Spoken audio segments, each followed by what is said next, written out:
several heads. We each have a singular head. You're not on. Hello. Testing. Testing, there we are. There you are. Starting off strong, aren't we?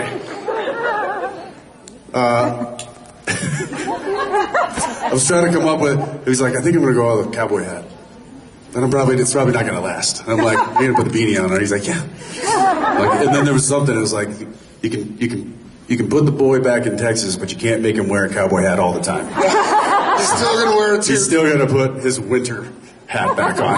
Toque, beanie, whatever. Hi, guys.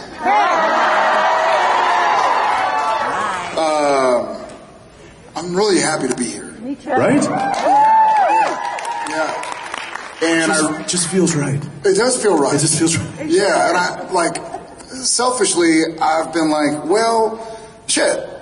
We took a break and we had some virtual cons and got to kind of touch base, but we didn't get to feel this. I had great times. I was like, hey, can we do it again tomorrow? Hey, can we do it again the next day? But to talk about all that we haven't been able to talk about in person since the finale, and there was that. But I think we had 5 episodes air after after Vegas in March. Yeah, I got a question earlier about episode 19. I was like, the what? The what? Soda? Epi-soda? It's like an EpiPen? I don't know. And here I am back to trying to figure out how the hell. What do you need, big So guy? anyways, the other day I was...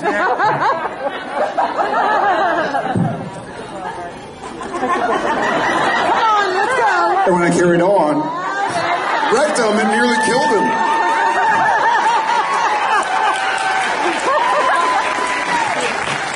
But that's a real nice ski mask. Sorry.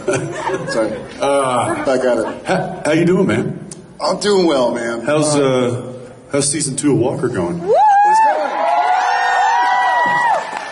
Speaking of cowboys, it's going. We have one of the best directors I've ever worked with coming in soon to shoot an episode.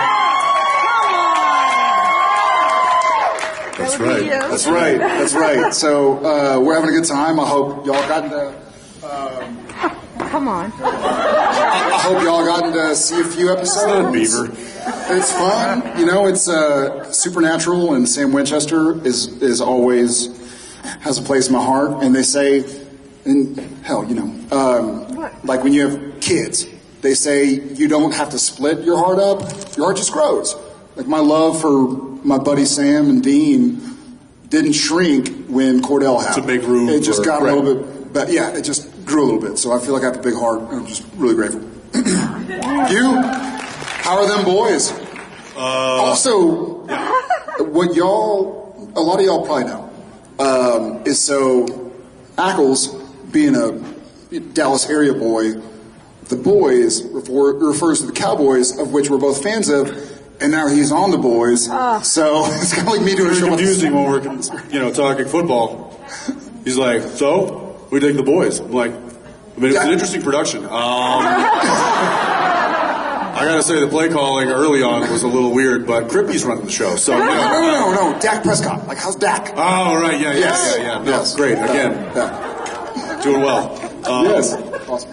That was a unique experience I shared with a lot of these folks earlier today. That there was some unique and different things that I've never done before. Well, things I've never seen before, and never want to see again. And never want to see again. Yeah. Knowing Kripke to some degree, and knowing that it's no holds barred. Streaming on Amazon, I can't wait to see what he put you through. I have to say, I shared a little bit of this in the meet and greet this morning, but there was one particular episode that's happening in season 3 that is very anticipated by its loyal fans, and I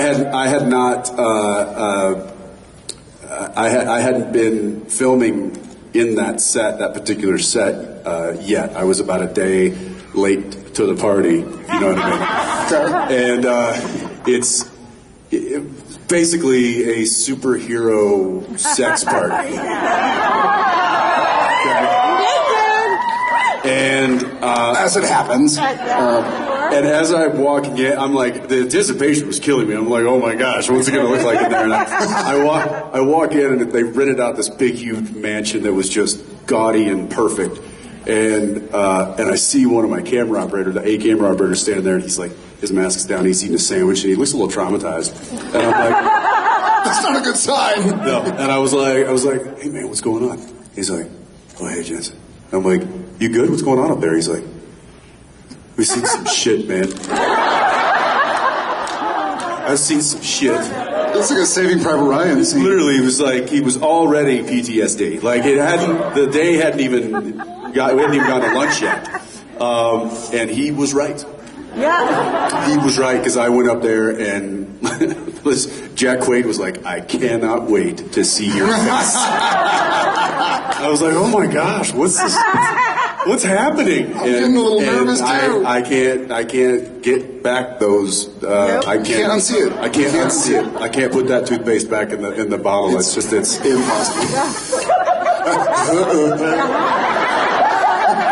There was a. You can't say this, but I want to ask it. I know you can't answer it. Do I finally get to see some Ackles butt cheeks? I know you can't answer it, but I'd like to ask you a question. I've been working on that one. I thought it would be better, but I can neither confirm nor deny. There was in this set. There was the set deck. There was the decorative, stuff that was brought in by that department, by the art department. I agree. And let's just say there was a lot of sexual sex toys and things just all around. And in addition, there were just like vats of lube. Vats. I'm no kidding. But the problem is they looked very similar to the COVID hand sanitizers that they had spread throughout the set. So every now and again, you would just hear an expletive from across the set because somebody had just did an entire pump of lube in their hand. It was like,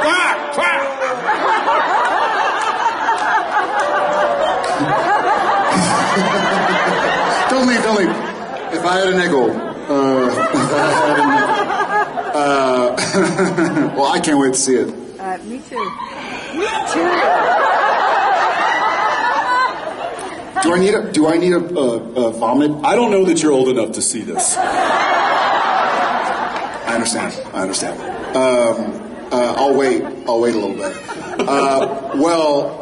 We have been antsy to talk to y'all, so thanks for making time for this on Saturday.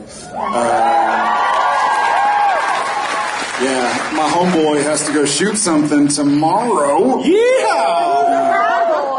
So let's see what people are saying. I'm gonna let him go first. Oh, all right. Yes. Yeah, you. Yeah. You in the mask. The one I'm pointing at. I didn't think I'd actually get picked. Okay. What is your favorite and your least favorite thing you've played in other than Supernatural? Oh, wow. I'll go first on that. My favorite was taking out Supernatural. My favorite's Walker. My least favorite was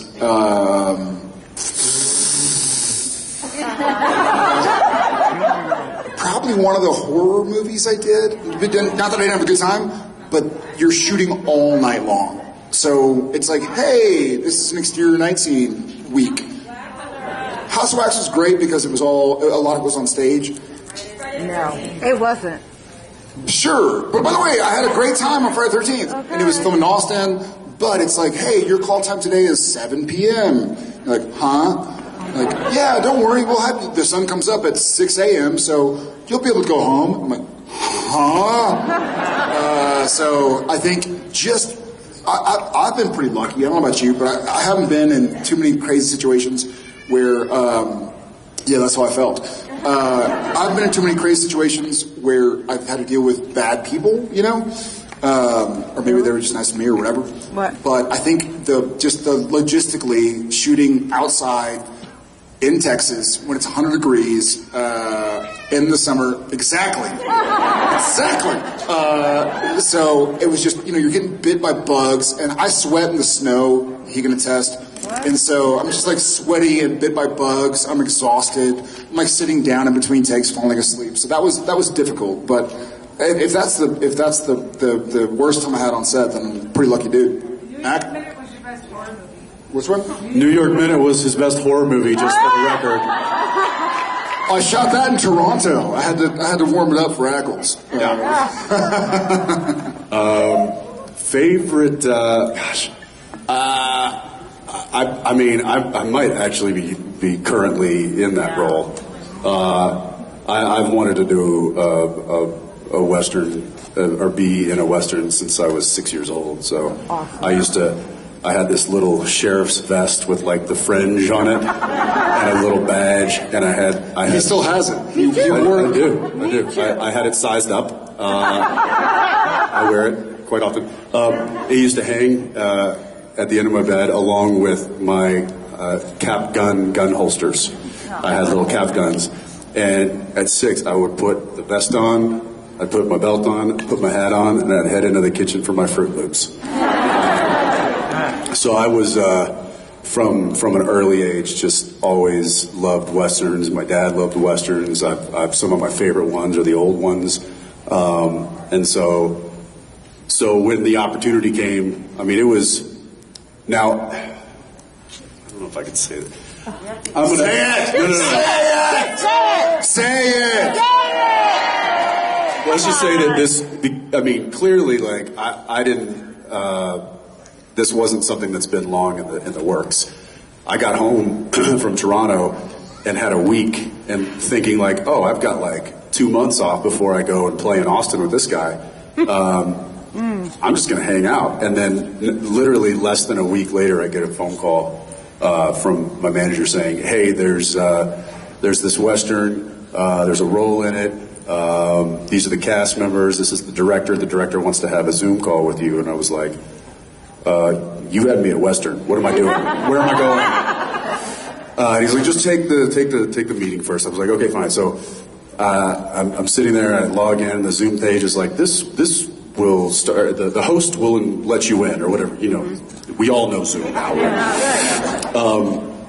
And so the room opened, and there was the director and Alec Baldwin, and then Alec Baldwin spent 30 minutes pitching me the role, and I was like, I can stop you. I'll do it. You had me at hello because it was already a Western, and I just need to know where I need to go and how long you need me for. So right away that was it. And to be fair, like I did read the script, and the role was really cool, and it was unique and interesting, and I'm super stoked on it. But they started filming like I think 2 weeks later, and I'm like, surely you guys had somebody else for this role. Nope. We don't have somebody else, and don't call me Shirley. I knew you'd appreciate that because he says it. My name's Alec. Don't call me Shirley. I'm working on my Alec. It's going to take me a minute, but I got to work on it a little bit more. You'll get it. But I was like, there had to have been somebody else. This is too close to like principal photography not to have one of the main roles cast. And so anyway, so I said yes. We did the contract, signed the contract, headed out to Santa Fe, started work. Been working now for 2 weeks, and I finally was talking to one of the producers, and I was like, you guys had somebody, right? And they were like, we did, and it just didn't work out with his schedule, and so we kind of scrambled quickly, and your name popped up somehow, some way. And I was like, okay, who was it? And then he told me, and I don't think I can tell you. Come on! Say it! Or you know what, don't say it, but just say something that... Right. Pretend. Maybe he was in a movie that you liked that was about something. I mean, it's because here's the thing. I think I got told that in kind of confidence, and so but let me check with the parties involved. Sure. and see if it's cool if I share that little tidbit of information. And I absolutely will, because it's kind of cool. I think you guys would appreciate it. Sure. All right, who else? Right here. Well, I really loved the finale, and I was just curious if... You love the finale? We both fucking died.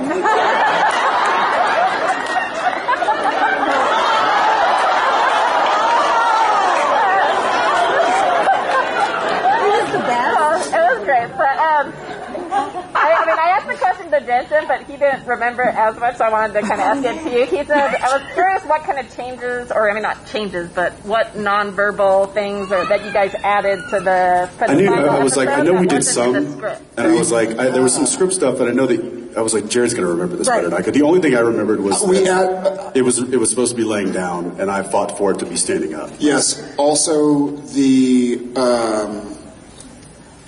Sam's line initially in the script, I think still on the final page of the script, was, I don't want to do this alone. And I changed it to, I can't do this alone, so that he could go, yes, you can, or well, I don't want to. That's right. Which was an echo of the pilot. Yeah. Yes. Talk about that? Yeah. Suzanne's crying. I am. What else? There were a few callbacks. 3 times tonight. The callbacks to the pilot were added kind of like on the day, or he and I chatting about it. And it was that was a really funny scene, because usually it was like, hey, we have a scene, we're playing medical examiners, like it's long, there's some weird words. We can go through and read it for an hour, or not an hour, but half an hour, and just go like, get the words down. But for this, it was like, hey, let's go through these words. So we started and be like, I can't finish it right now because we have to go back to work.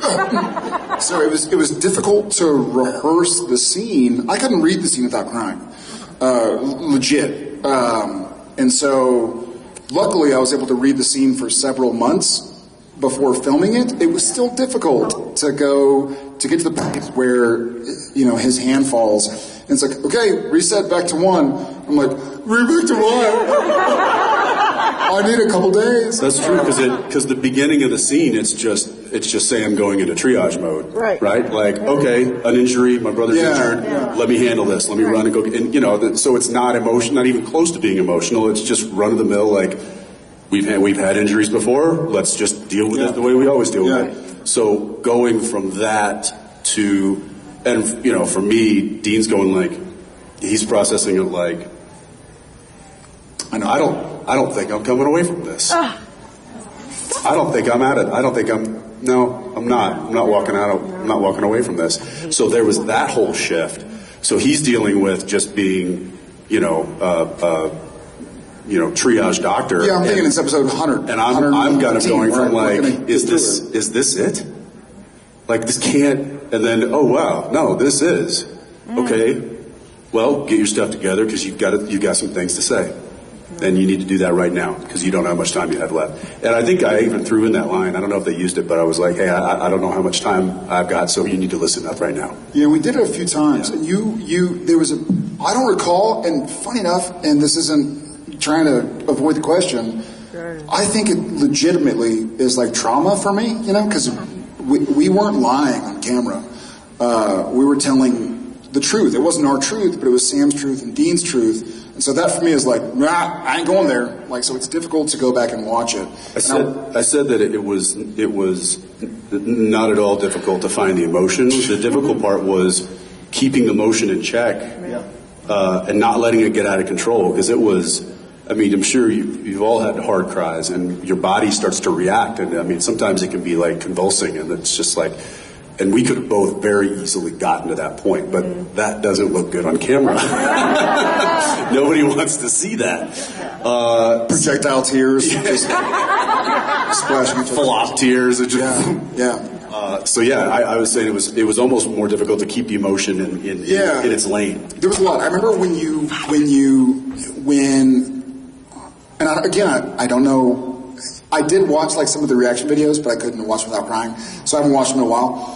But I remember you did a lot of, I don't want to say improv, but unscripted stuff when you finally have that moment of like, come here. Yeah, there he is. All right, my brother. There he is. Oh, I said, let me look at you too. Yeah, let me, like, I don't think. Yeah, I don't think any of that. I bet we can post the actual script pages because it's aired. Probably. And see how it differed. Yeah, if y'all want to torture yourselves, you can rewatch the death scene while reading it against the script. But we did a lot, and Bob, who's phenomenal, knew that like we had known these characters for 327 episodes, thousands of days, 12-hour days, 16-hour days sometimes. So he just kind of let us do our thing, and he was like, it wasn't like we were going to go off on a tangent, and he knew that. There was just this mutual trust, right? And so we did play around, and there's a lot that's in there that's unscripted. I'll figure it out before Charlotte. Is that next? Yeah. And I'll have better answers, but I'll also check with our ex-bosses / current bosses. It wasn't just Dean saying goodbye to Sam and Sam having to say goodbye to his brother. It was Jared and Jensen saying goodbye to Sam and Dean too. Yeah. So there was a lot of really raw and real emotion in that scene. It was hard to get. It's hard not to. It was hard to get through, and it was. I mentioned this earlier that there's probably at the very least 20 sets of eyeballs within a 5-yard radius of us when we're shooting a scene. You've got camera operators and focus pullers and boom operators and set deck and props and hair and makeup and grips and electrics and director of photography, all right there. And for the wide shots, the stunties that we had just killed, because we picked it up kind of from. So, but I remember seeing some of the crew have to leave set, because they couldn't watch it, which that was new. Yeah, because they were watching us say goodbye, and they knew the gravity of that, and they too were sitting there going, "I can't believe that we're watching this right now. I can't believe they're saying goodbye to each other. This is unbelievable." I remember when the goodbye scene with Castiel and Dean. I was like, "Oh my gosh! Well, if this is any indication of what it's going to be like this is a wreck." And that was very hard. I thought Misha did an incredible job, but I just remember.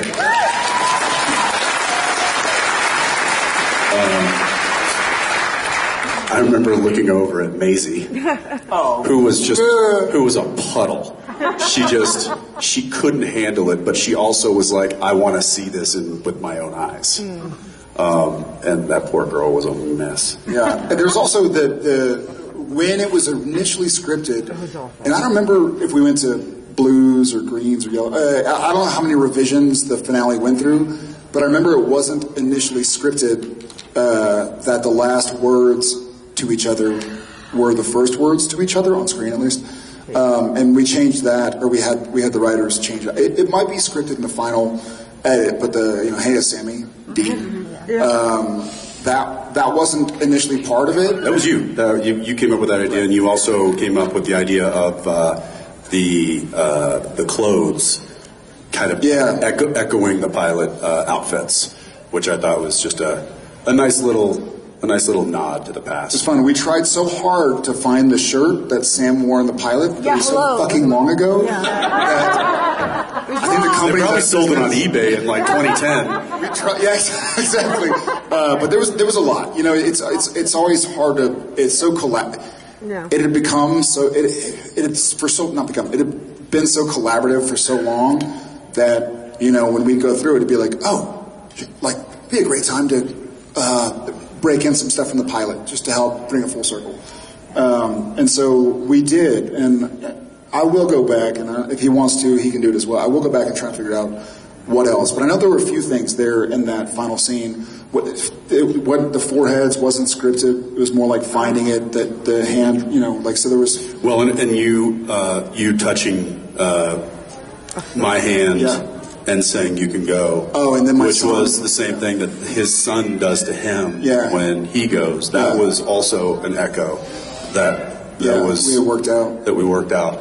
So it's just those little, and that's the great thing about being on a show for so long is these characters so well, and you start finding the nuance. And I'll never forget when Kim Manners came on to direct the show, and we were finding those little nuances early on, and he just walked up and he was like, "That's your show. That's the show. You find those little beautiful moments and capitalize on those and keep those going." He's like, people are going to tune in for that. Yeah, he seemed like, I could be wrong about this, but in my memory, he seemed like the one who initially went like, "Hey, this show isn't about Monster of the Week. This show is about the relationships. Like, we can still have Monster of the Week." Sure, that's the canvas that what's really getting painted as being. Yeah. But as far as like what stuck, what landed, what meant the most was the relationships between us and Cass or Crowley and all the people that came through the lives of the brothers. I mean, it was what a beautiful network of people we got to work with. Some of who are here today. Many of. So it was, what an experience. Thanks for reminding us. It was tragic, and you guys nailed it. So. Let's do red hair. Red? Yeah. No, right here. Red hair. Red.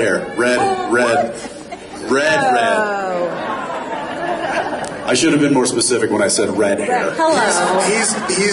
He's shooting a Western right now, so red hair sounds like right here. Well, to be fair, this is more like magenta. Oh, love it. I don't know. Hey, listen. Color police. No, it's not. It's cerulean. I don't know. You could have said blue, and I still would have taken it as a compliment. That's cool. Okay. So, my question is regarding Mystery Spot. Regarding which?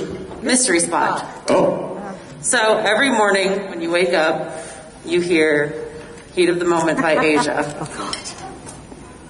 In today's world, if you were stuck in a time loop, what song would be playing?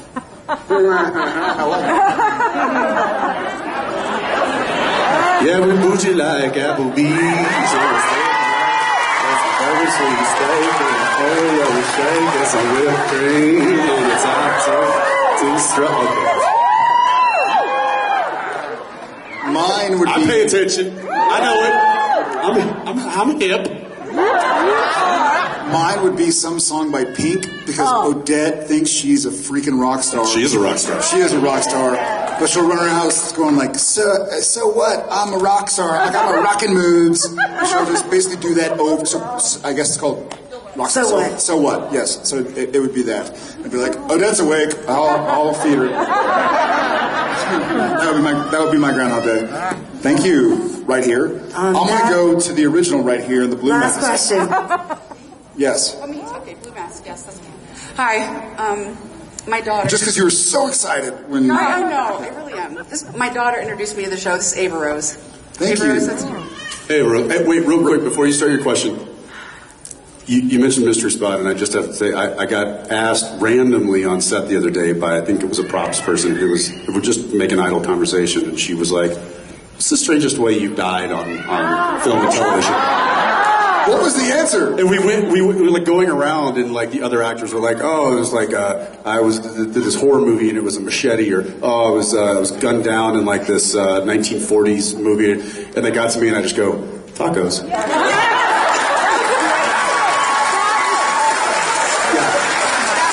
And they literally just go, "You win." My initial thought was a piano fell on me, and then I was like, "Nope, I ate some tacos one time." Yeah. Sorry, that just reminded me of that. So, you were saying?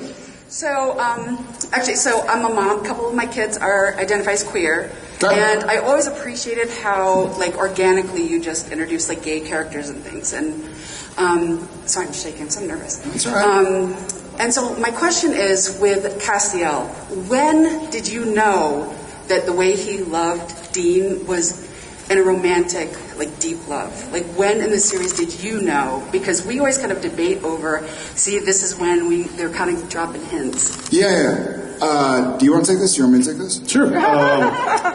So I don't. Well, I don't think Dean really ever knew until the very end there. Yeah. In fact, I know he didn't because I never played that. I would say when when Jensen found out, or when it was kind of discussed internally, that it's interesting because I think romantic. I think the point is, I think the term romantic is being used because there isn't a term that necessarily. He's junkless, you know. Yeah, I think the point. I don't think lust is involved with the romanticism. I don't think it's the point that they both have human male bodies, seemingly, and want to sleep with each other. I think the point is that, like, you can love anything. Like, it's a superpower. You can love, somebody can punch you in the face and you can say, like, I love you, I forgive you. Somebody can give you $1 million and you can go, I love you. It doesn't mean like I say that with my friends, I say it with Ackles, like, hey, love you, man. It doesn't mean like, I want to take you to a hotel room. It means like, I love you. And so that was the point of the relationship, story-wise, is that they could love each other. Sam and Dean loved each other. It wasn't a show about incest, So Cass and Dean can love each other. It's not a show about heterosexuality or non-binary. It's a show about, like, hey, you can choose to live your life with love. Not, hey, this means they want to make out. It's not about that. It's about, I can tell my son, I love you. And it's not that I want to do something to or with my son. I just love my son. Yeah. My daughter can say the same thing. Yeah. So that wasn't the point of that scene. The point was, you are free to love whoever you want. You can be heterosexual and love whoever you want. You can be queer, love whoever you want. You can be any part of the LGBTQIA, love whoever the fuck you want. It doesn't mean, sorry for my cursing. You're good. It doesn't mean you want to do something with them or to them. So hopefully Supernatural, in its 327 episodes, helped to have people love those around them. I think that's really what was, I'll just piggyback on what he said in that, that the love that Cass had is heavenly. It was, he's an angel, so he's able to I think love on a level and on a plane that human emotion doesn't necessarily comprehend. And I think we might default to making it a romantic or a sexual love when I think the way that I kind of interpreted it, and this is the great thing about the show, and I think the relationships in some of these characters, is that they're open for interpretation. If you find identity in a character because of whatever reason, fantastic, great. If that encourages you to be a better person, or to love someone a little harder, or to forgive someone for something, then fantastic. I think that's one of the beautiful things about doing what we do, is we get to encourage people on a variety of levels. Just think. And I think Cass's love was a love that isn't identified by humans necessarily. It was a love that superseded that. And so we try to find words to describe that, and I just don't think there are words. Yeah. But thank you, and glad that y'all connected with it on whatever level. Hey, on that note, brother. Yeah. It's really good to be up here with you. It's fucking great to be here. Okay, thanks, guys. He will see you tomorrow. I will see some of you in autographs, and kick ass. We're back.